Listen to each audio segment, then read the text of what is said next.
ভাবুন তো, আপনার ফোন হঠাৎ জানিয়ে দিল আপনার আয়ু থেকে ২৪ ঘন্টা বিয়োগ করা হলো।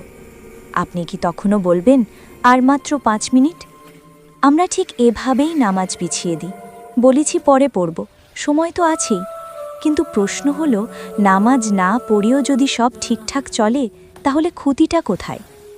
বিজ্ঞান যদি প্রমাণ করে একটা সেজদা আপনার মস্তিষ্ক, হৃদয় আর মানসিক অস্থিরতা ঠিক করে দেয়, তাহলে আমরা এটাকে অবহেলা করি কেন? আর যদি এমন দিন আসে, সময় থাকবে কিন্তু সেজদা দেওয়ার শক্তি থাকবে না। এই ভিডিওটা শেষ না দেখা পর্যন্ত আপনি বুঝতেই পারবেন না নামাজ আপনাকে বাঁচাচ্ছে নাকি আপনি নিজেই নিজের ধ্বংস ডাকছেন। গভীর রাত, চারপাশ নিঝুম, শুধু আলীর ঘরের এক কোণে জ্বলছে ফোনের নীল আলো। চোখ দুটো জ্বালা পোড়া করছে, কিন্তু এই লেভেলটা শেষ না করলে ঘুম আসবে না। আর মাত্র 5 মিনিট, তারপরই ফোনটা রেখে দেব, একদম পাক্কা। আলীর চোখ দুটো জ্বালা পোড়া করছে, কিন্তু গেমের নেশা তাকে ছাড়ছে না। সে মনে মনে ভাবছে, আর মাত্র 5 মিনিট, এই লেভেলটা শেষ করে ফোন রেখে দেব। কিন্তু হঠাৎ এক অদ্ভুত কাণ্ড ঘটল। ফোনের স্ক্রিনটা কেঁপে উঠে নীল থেকে টকটকে লাল হয়ে গেল। মাঝখানে বড় বড় অক্ষরে একটি নোটিফিকেশন ভেসে উঠল। আপনার আয়ু থেকে ২৪ ঘন্টা বিয়োগ করা হলো। আপনি কি পরবর্তী মুহূর্তের জন্য প্রস্তুত? আলী চমকে উঠল। ঠিক সেই মুহূর্তে মাটির গভীর থেকে প্রতিধ্বনিত হওয়ার মতো এক অপার্থিব সুরে ফজরের আজান ভেসে এলো। ভয়ে ফোনটা বিছানায় ছুঁড়ে ফেলল আলী। এক অজানা আতঙ্ক তার বুকে চেপে বসল। সকাল হলো। মা খাদিজা পরম মমতায় নাশতা বানাচ্ছিলেন, আর বাবা মতিন সাহেব চায়নামাজ ভাজ করতে করতে আলীর ফ্যাকাশে চেহারার দিকে তাকালেন। বাবা আফসোস করে বললেন, আলী, আজকেও তুই ফজরটা পড়লি না? চেহারার নূর যেন দিন দিন হারিয়ে যাচ্ছে। আলী বিরক্ত হয়ে জবাব দিল, বাবা, আমি পড়াশোনায় ভালো করছি, জিপিএ 5 পাচ্ছি। ক্যারিয়ার গড়তে রাত তো জাগতেই হবে। নামাজ না পড়লে কি আল্লাহ আমাকে খেতে দিচ্ছেন না?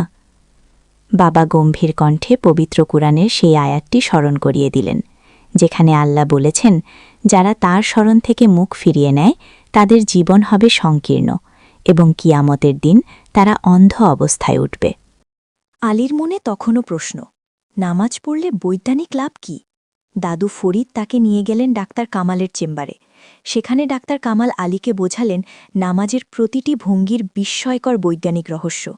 তিনি দেখালেন সেজদা দিলে কিভাবে রক্ত সরাসরি মস্তিষ্কের ফ্রন্টাল লোবে পৌঁছায়, যা স্মৃতিশক্তি বাড়ায়, আর কপাল মাটিতে ঠেকলে শরীরের ক্ষতিকর ইলেকট্রোস্ট্যাটিক এনার্জি মাটি শুষে নেয়, যাকে বিজ্ঞানীরা বলেন বায়োলজিক্যাল আর্থিং।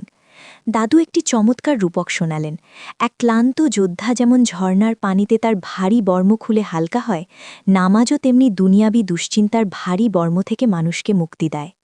কিন্তু আলীর জীবনের আসল ধাক্কাটা তখনও বাকি ছিল। হঠাৎ বাইরে চিৎকার আর কান্নার শব্দ শোনা গেল। প্রতিবেশী জামাল চাচা পক্ষাঘাতে আক্রান্ত হয়ে মেঝেতে পড়ে আছেন। আধোবল কণ্ঠে তিনি হাহাকার করে বলছেন, আলী, আমাকে একটু জায়নামাজটা দে। আমি জীবনে কোনোদিন মন দিয়ে নামাজ পড়িনি। আজ আমার পা নড়ছে না। আমি শুধু একবার সিজদা দিতে চাই। আল্লাহ কি আমাকে সেই সুযোগ দেবেন না? এই দৃশ্য দেখে আলীর পায়ের নিচ থেকে মাটি সরে গেল। সে বুঝল, সময় কারো জন্য অপেক্ষা করে না। আজ শরীর সুস্থ আছে কিন্তু নিয়ত নেই। কাল হয়তো নিয়ত থাকবে কিন্তু শরীর সিজদা দেওয়ার ক্ষমতা হারিয়ে ফেলবে। মাগরিবের আজান হলে আলী মসজিদের দিকে পা বাড়াল। একপাশে শয়তানের কুমন্ত্রণা তাকে বাধা দিচ্ছে, অন্য পাশে দাদুর কথাগুলো তাকে টানছে। মসজিদের ভেতরে ইমাম সাহেবের সুললিত কণ্ঠে সূরা আর রহমান শুনে আলীর চোখের জল বাঁধ মানল না। সে অনুভব করল তার হৃদয়ের ওপর জমে থাকা দীর্ঘদিনের কালো পাথরটা গলে যাচ্ছে। মসজিদ থেকে বের হতেই আলী এক রহস্যময় বৃদ্ধের মুখোমুখি হল। লোকটির হাতে একটি পুরনো পিতলের ঘড়ি, যার কাঁটা উল্টো দিকে ঘুরছে। বৃদ্ধটি আলীর হাতে একটি পুরনো ডায়েরি ধরিয়ে দিয়ে কুয়াশার মধ্যে মিলিয়ে গেলেন। আলী কাঁপা হাতে ডায়েরিটা খুলল। দেখল সেখানে তার জীবনের প্রতিটি সেকেন্ডের হিসাব লেখা, আর একদম শেষ পাতায় একটি তারিখ দেওয়া, আগামীকাল। আলী চিৎকার করে উঠতে চাইল, কিন্তু গলা দিয়ে শব্দ বেরোচ্ছে না। তার হাতে থাকা সময়ের ঘড়িটি কি তবে সত্যিই ফুরিয়ে আসছে? আলী কি পারবে তার জীবনের বাকি মুহূর্তগুলো সিজদার মাধ্যমে রাঙিয়ে নিতে? বাইরে ঝোড়ো হাওয়া বইছে। আলী তার পড়ার টেবিলে স্তব্ধ হয়ে বসে আছে। তার সামনে খোলা সেই রহস্যময় পুরনো ডায়েরি। ডায়েরির পাতায় পাতায় তার জীবনের প্রতিটি ছোট বড় মুহূর্তের হিসাব। কখন সে গেম খেলে সময় নষ্ট করেছে, কখন বাবা মায়ের সাথে খারাপ ব্যবহার করেছে, সব নিখুঁতভাবে লেখা। আর শেষ পাতায় বড় করে লেখা, আগামীকাল শেষ সুযোগ। আলী হাহাকার করে, আগামীকাল কি তবে আমার শেষ দিন? আমি কি আর সূর্যোদয় দেখতে পাবো না? হে আল্লাহ, আমি তো প্রস্তুত নই। আমার যে ঝুলি একদম শূন্য। সে জায়নামাজ বিছিয়ে কান্নায় ভেঙে পড়ল। জীবনের প্রথমবার সে অনুভব করল প্রতিটি সেজদাই হতে পারে তার জীবনের শেষ সেজদা। কুরআনের আয়াত, কুল্লু নাফসিন যায়িকাতুল মাউত ওয়া ইন্নামা তুওয়াফাউনা উজুরাকুম ইয়াওমাল কিয়ামাহ ফামান যুহজিহা আনিন নারি ওয়া উদখিলাল জান্নাতা ফাকাদ ফাজ ওয়ামাল হায়াতুদ দুনিয়া ইল্লা মাতাউল গুরুর। প্রত্যেক প্রাণীকে মৃত্যুর স্বাদ গ্রহণ করতে হবে, আর কিয়ামতের দিন তোমাদের পূর্ণ প্রতিদান দেওয়া হবে। সূরা আল ইমরান, আয়াত ১৮৫। আলী ক্লান্ত হয়ে জায়নামাজেই ঘুমিয়ে পড়ল। স্বপ্নে সে দেখল সে এক বিশাল ময়দানে দাঁড়িয়ে আছে। একদিকে এক ভয়ঙ্কর আগুনের গর্ত, যেখান থেকে আর্তনাদ ভেসে আসছে।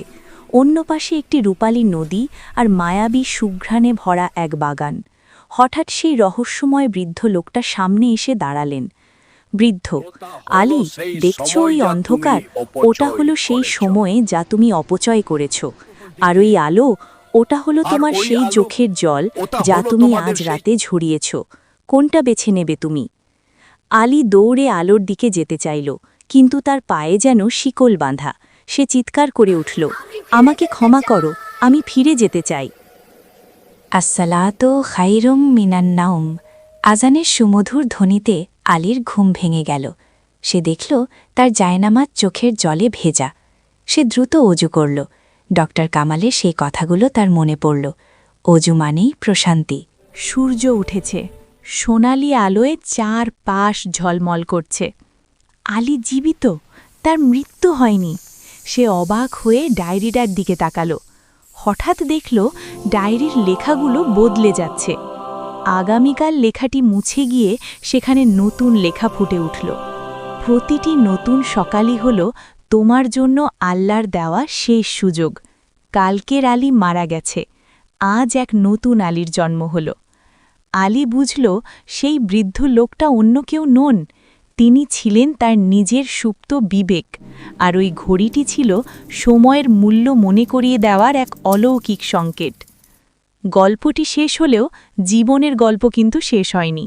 আলী এখন নিয়মিত নামাজ পড়ে, তার পড়াশোনায় বরকত ফিরে এসেছে। জামাল চাচাও ধীরে ধীরে সুস্থ হচ্ছেন।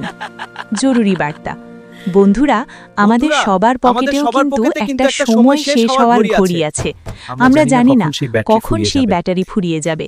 আজই কি তবে সময় নয় সেই ডায়েরির পাতাগুলোকে সিজদার আলোয় রাঙিয়ে তোলার? হাদিসের বাণী, 5টি জিনিস আসার আগে 5টি জিনিসের মূল্যায়ন করো। তার মধ্যে একটি হল মৃত্যুর আগে জীবনের মূল্যায়ন। সহি আল জামি 1077।